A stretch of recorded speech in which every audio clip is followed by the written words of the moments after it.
Obi Igbo anyị abịakwa ọzọ n'ụbọchị nke taa.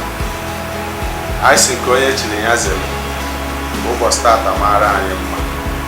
N'ilu na okwu ka anyị ji bịa n'ụbọchị taa.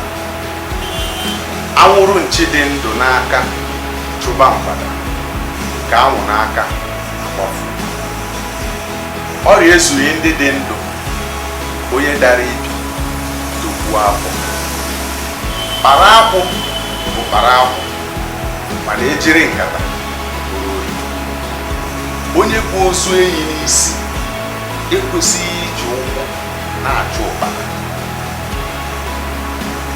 Achụba mgbada abụọ otu mgbe, a ga-agba aka.